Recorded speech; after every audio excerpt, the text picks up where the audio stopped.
The Babcock and Wilcox Company, or B&W, was incorporated in 1881 after years of a partnership between two gentlemen named George Babcock and Stephen Wilcox. Wilcox had received a patent for the first water tube steam boiler more than 10 years prior. The company had a strong relationship with the U.S. government through the manufacture of B&W boilers for U.S. Navy ships for over 100 years. In addition to boilers, B&W manufactured generators, furnaces, and other types of high-temperature equipment. Once the equipment was purchased and running on a ship, in a factory, or in a power plant, the workers responsible for the repair and maintenance of that equipment would be exposed to asbestos during their work. B&W is among the companies that frequently relied on military specifications as an excuse for the inclusion of dangerous asbestos-containing component parts in its equipment decades after the hazards of asbestos were made known. B&W had plants that used asbestos in 7 different states around the country. Those include Texas, Ohio, Georgia, Indiana, New Jersey,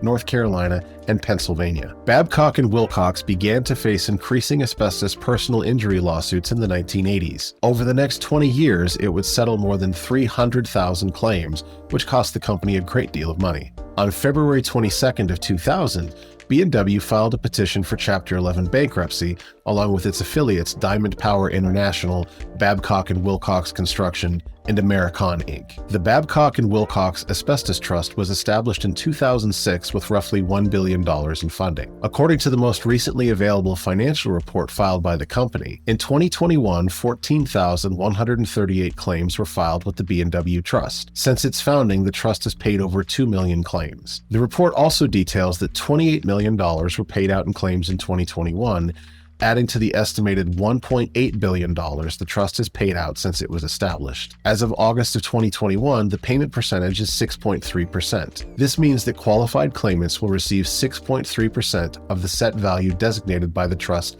for their specific injury. We've helped thousands of people receive compensation for their asbestos injuries. Let us help you.